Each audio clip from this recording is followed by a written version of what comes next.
Hello and welcome to Inside Scoop. I'm Sumi, and joining me is Josh Lowenson, senior writer for CNET. Josh, thanks for being with us. My pleasure. So we've actually been talking all day about Instagram. Basically, they've backtracked here, right? They changed their policies, and now they're saying, no, that's not what we're going to do after all. Sure. So the controversy yesterday was all about who owns your photos and where those photos are showing up.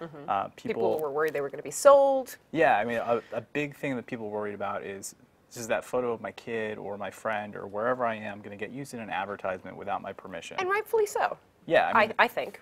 We are in the world of Twitter and Facebook and Instagram where we're putting out content and other companies are making money off it. So this is a classic case where something like photos, which can be a really lucrative industry for photographers, but also a big privacy issue for people like parents, kind of converge. So it's this perfect storm. Okay, so everybody was up in arms, and then just this afternoon on Tuesday, what happened? Kevin Systrom issued a blog post, and Sure. it said? I mean, this is a co-founder of Instagram basically saying, just kidding, we're going to make some changes.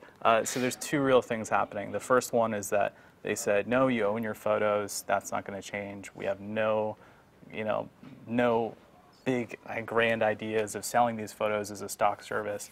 And the other thing they did was they basically said that anything that you posted wasn't going to show up on an ad. That wasn't really their idea, but they weren't really specific about how that's going to happen. Right. They used some language about experimenting with advertising in a way that's appropriate on Instagram. I mean, that's really open to interpretation and could mean any number of things. Sure. The big takeaway is that that photo you took on your vacation isn't going to show up on some ad without you knowing or without you getting paid for it.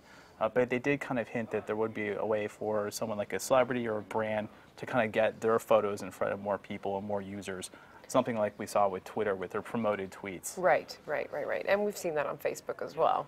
Yeah, I mean, it's the big story is these companies really trying to grapple with these free services that a lot of people are using, but might be really hard to monetize. Okay, so there are going to be some revised terms of service, but we're probably not going to see them in the next 24 hours. Yeah, I mean, they said that some more changes are coming, and they still have time to update that. The big kind of deadline that's looming is these 30 days when these are up.